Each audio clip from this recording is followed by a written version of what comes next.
First, you have some time to look at questions 1 to 3.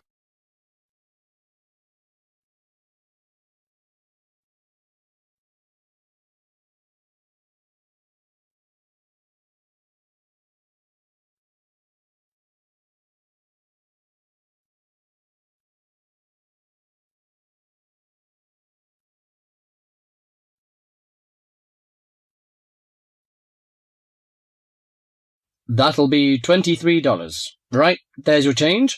Have a nice trip. Oh, I'll just get your bags out of the boot. Thank you very much. Now, George, let's find the check-in desk.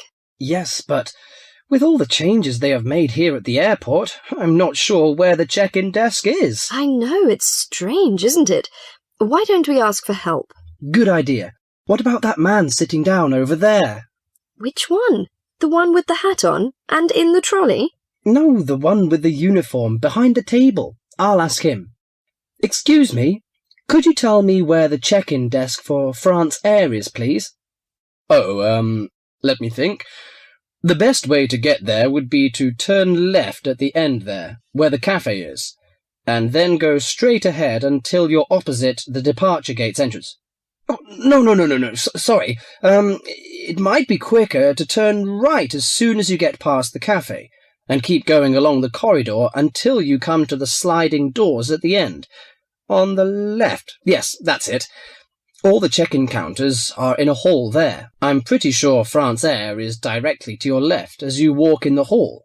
Thanks a lot. So, it's the left past the cafe and then right opposite... The bookshop. You can't miss it. Come on then, Lisa. We don't want to be late, and I want some time to get a cup of coffee and look around the bookshop. OK, George, but I want to go to the restroom first. I'll meet you at the check-in desk.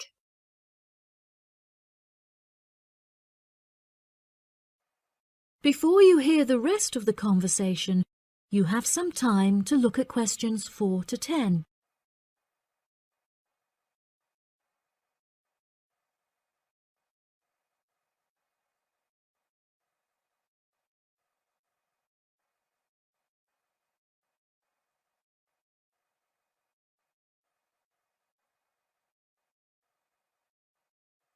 Now listen and answer questions 4 to 10. Good morning. Can I help you? Yes, I would like to check in for flight FA492. Very good. Can I have your ticket and passport, please? Oh, yes, here you are. OK, thanks. If you could just put your suitcase on the scales. Oh, I have this extra box that I want to take as well. OK, well, that's extra luggage, so I'll have to get you to fill out an excess baggage declaration certificate. It'll cost extra, I'm afraid. Let me see. $40 exactly, if the total value of your contents is under $400. Oh, well, what's the form for? It's just a form you have to fill out so that if there are any problems, we'll know where you are and how to contact you. So, if you can give me a few details, I'll key in the information. OK then, your passport says your name is Lavier. Is that right? Yes, George Lavier. George, Lavillliers.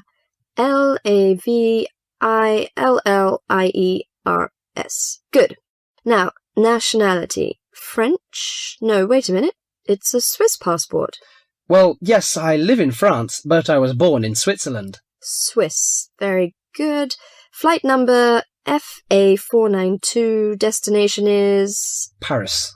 Are you connecting with any other flight in Paris, or will you be staying there? I'm spending my vacation in Paris. Well, Sèvres, just outside Paris. OK. So what's the phone number there? Let me think. The country code for France is 33, and the number is 198614537.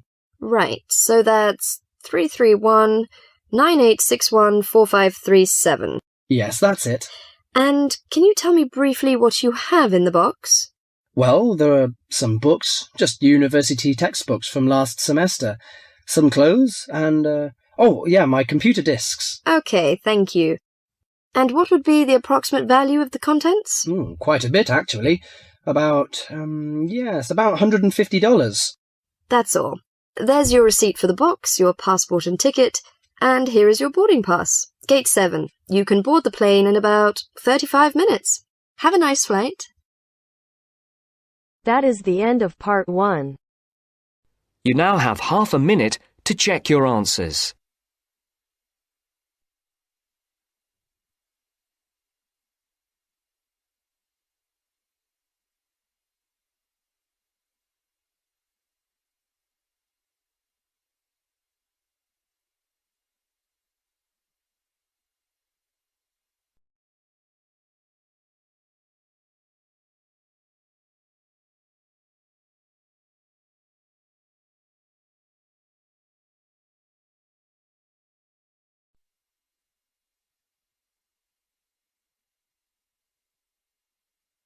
Now turns to part 2. Part 2. You will hear part of a talk given by a member of staff at a hospital. First, you have some time to look at questions 11 to 15.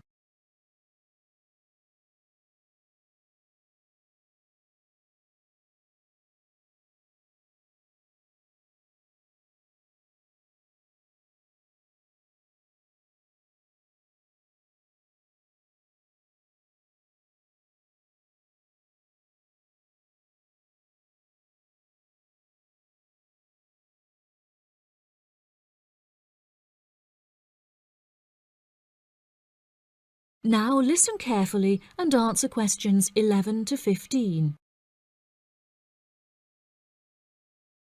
Hello, and welcome to the homepage for the Healthy Hearing Medical Clinic and Surgery, where we'd like to share a little more information about the services we provide and more. Our hospital is one of the leading specialised hospitals in the United Kingdom, attracting the very best healthcare professionals from around the globe. Not only are we a leading medical practice, but we are also the only hospital in the United Kingdom dedicated entirely to the treatment of and research into the curing of hearing loss. Our facilities and staff here are renowned across Europe, attracting thousands of patients a year. Our consultations can number anything up to 11,000 patients a year. However, we aim to treat around 5,000 patients a year so as to maintain and ensure the quality of our services. Our patients are guaranteed the highest standard of care, as well as the use of our first-class facilities.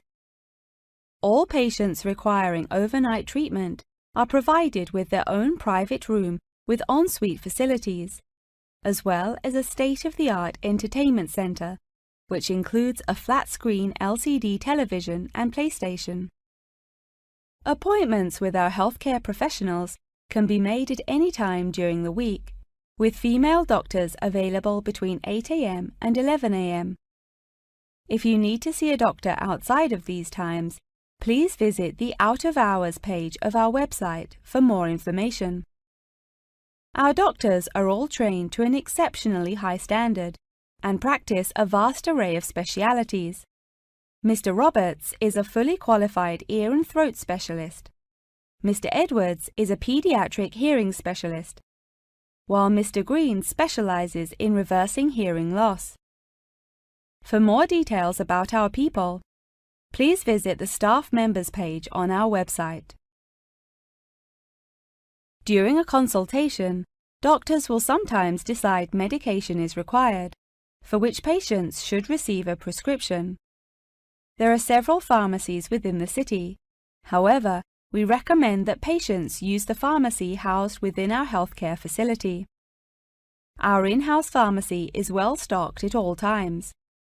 Our products are competitively priced, and our pharmacists are on hand to help and advise from 8 a.m. until 10 p.m. from Monday to Saturday, and from 9 a.m. until 12 p.m. on Sundays. If you require any help outside of these hours, please see our Out of Hours page on the website. Since the Healthy Hearing Medical Clinic and Surgery also functions as a teaching hospital, we aim to provide our students with every opportunity to expose themselves to medicine in practice. Therefore, we would like to encourage our patients to give their consent for a medical student to attend their consultations.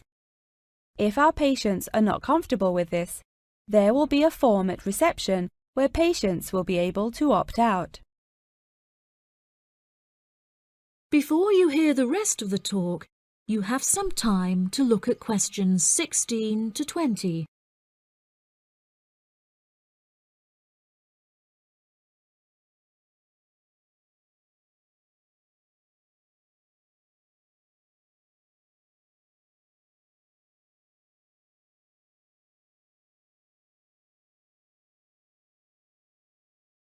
Now listen and answer questions 16 to 20. Now, please look at the map I've given you of the Healthy Hearing Medical Clinic and Surgery. For those not familiar with our practice, reception can be found through the main door at the end of the corridor. If your consultation is booked with Mr. Green, you need to go through the main door and turn right by the nurse's desk, and his office is at the end of the corridor on your left-hand side. If you need to alter any of your personal details, please visit our secretary at the Office for Medical Records, which you will find next to the therapy room. If you're awaiting surgery, please first check in with reception before taking the first door on the right after you enter the clinic. Finally, in the event that you feel disappointed with any of the services we have provided, or have any further questions, please locate our manager's office, which can be found near the Office for Medical Records and between two closets. If you have any more questions about the Healthy Hearing Medical Clinic and Surgery, please do not hesitate to contact us on 01 256 111 111. That is the end of part 2. You now have half a minute to check your answers.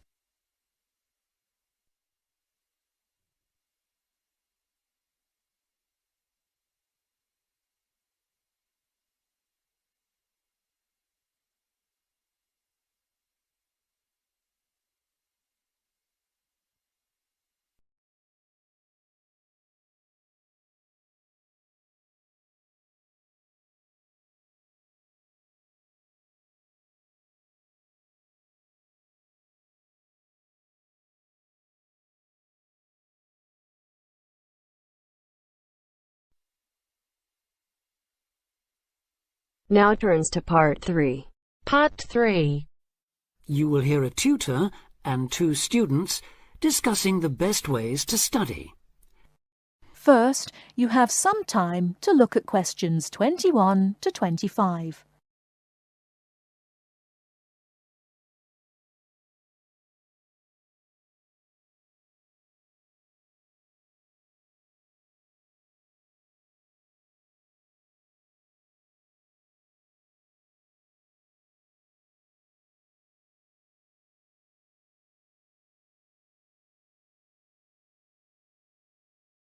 Now listen carefully and answer questions 21 to 25.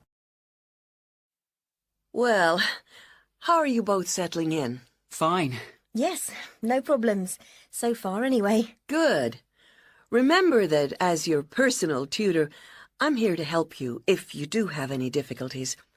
Now, as you know, lectures start on Monday, so I thought we'd look at a few ways of making the most of them, especially in terms of the notes you take. Let's begin by thinking about what you can do before you even go to the lecture.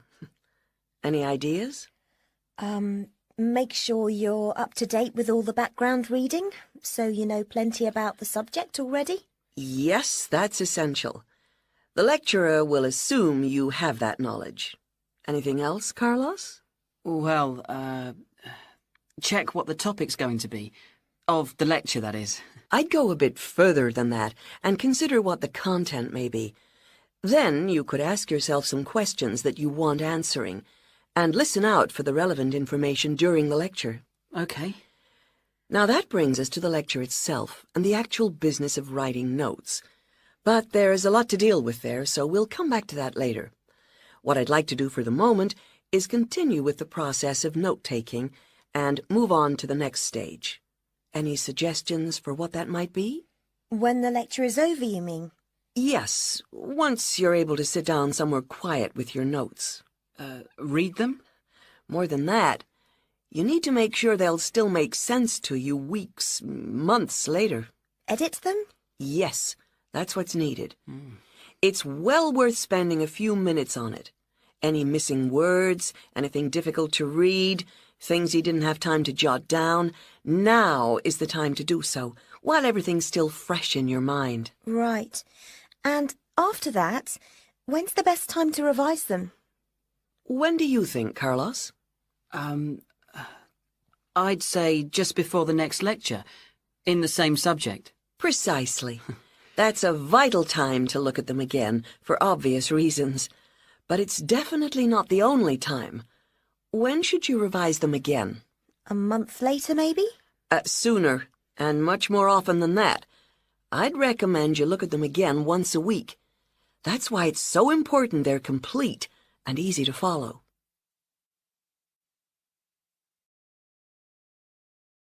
Before you hear the rest of the talk, you have some time to look at questions 26 to 30.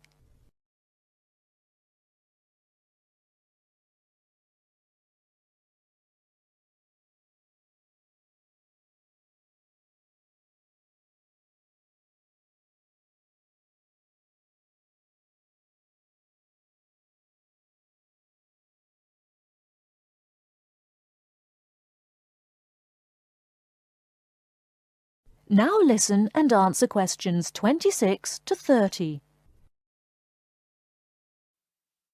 Right. Let's go back to note-taking and begin with the basics before the lecture has even started. What should you do when you walk into the room? Get a good seat, at the front if you can, where you can hear clearly and avoid distractions. Yes, though obviously others will have had the same idea, so it's as well to get there a bit early.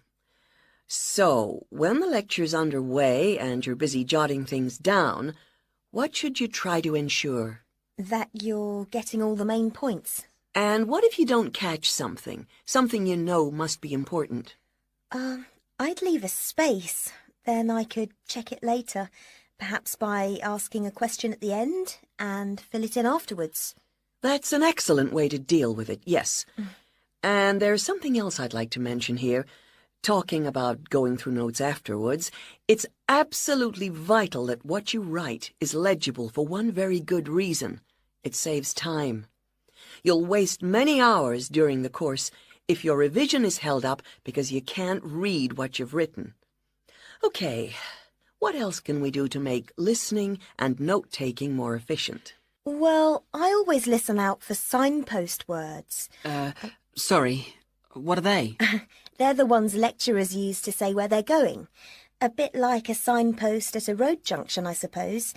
Things like, the first reason is, however, to sum up, and so on. Yes, they can tell you when something important is coming. And help you organize your notes, too. Is there anything else you can add, Carlos? There's something I think's very useful, but it's later, after the lecture is finished. That's fine. Go on. Well, what I do is go through what I've written down, summing up the main points in a few words in the margin, on the left-hand side of the page. I try to use words that'll jog my memory, so that I can remember what everything's about when I look at them again. Yes, that can work very well. What some people do to review their notes is cover up their full notes from the lecture, maybe with a piece of paper or a card, and concentrate just on what they've put in the margin, trying to recall the details. Then they move the cover down a little and check whether they were right. Or you could put your main points on another piece of paper and clip them together. Instead of covering and uncovering, you just hold a page in each hand. Sure. It's down to personal preference, really. Everyone has their own learning style. That is the end of part 3. You now have half a minute to check your answers.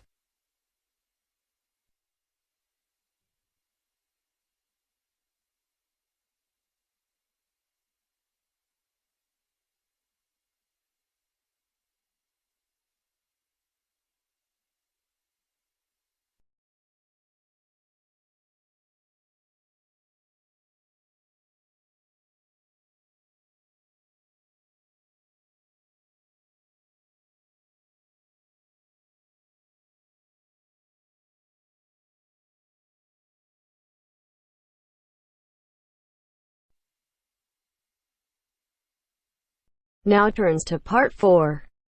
Part 4. You will hear a talk on the research of architecture. First, you have some time to look at questions 31 to 40.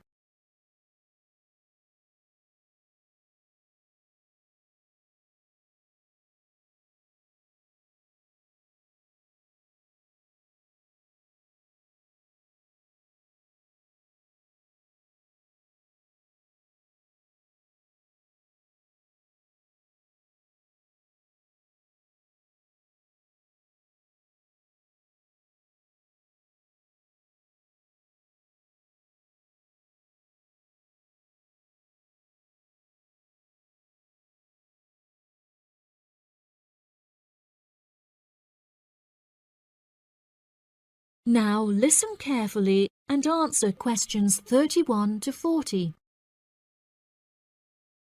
Welcome, class, to your very first lecture in this series on architecture, conducted by myself, Dr. Torben Dahl. Today we will be looking into the relationship between climate and architecture, where I will be giving you a critical overview of the main climate influences that shape the design of buildings. Throughout this lecture series, we will be looking at the latest research into climatic design carried out by experts in the field, in addition to case studies and examples drawn from modernist practice, both in cities and rural areas.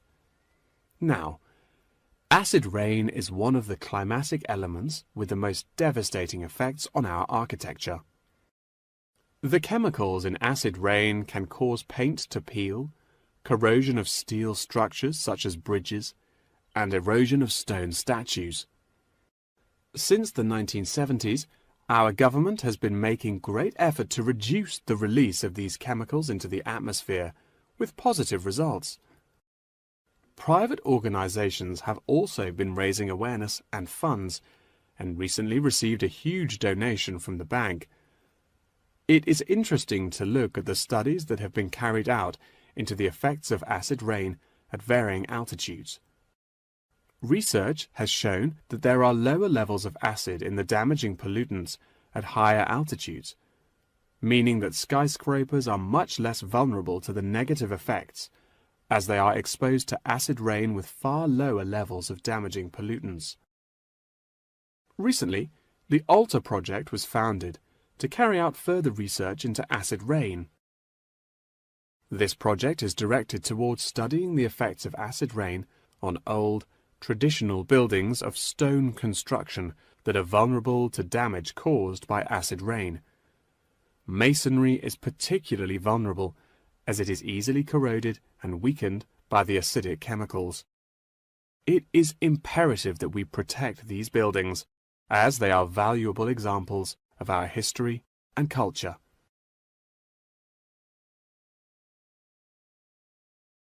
Pollution is one of the main sources of concern in the present day. The construction industry contributes considerably as a source of pollution in its day-to-day processes of creating building materials such as concrete and glass. However, more new sustainable methods are being developed to counter this. A recent case study for this is Sky Tower, whose windows have been made from recycled glass to prevent pollution from the glass-making process. Water is the most problematic element to be considered in construction. It is imperative that construction elements, such as the insulation, are fitted into the building in dry weather to prevent it from getting wet. This makes winter an undesirable season for construction, as the heavy rainfall can have adverse effects on the building. Another climate type that has an enormous effect on buildings is humidity. Constructions made of steel and stone are largely unaffected by humidity. However, it can have a serious effect on wooden constructions if the timber has not been correctly treated. Moisture from the air can condense in the grain of the wood, which then swells and shrinks in proportion to the magnitude of change in its moisture content. This variation in size can have disastrous consequences. In areas of the world that are prone to earthquakes, certain design and environmental conditions are preferable for protecting buildings in the event of a tremor. Engineers have come up with numerous building procedures to help minimize shaking in buildings. For example, tall buildings have height restrictions and counterweights, and multi-story buildings have reinforced floors and walls.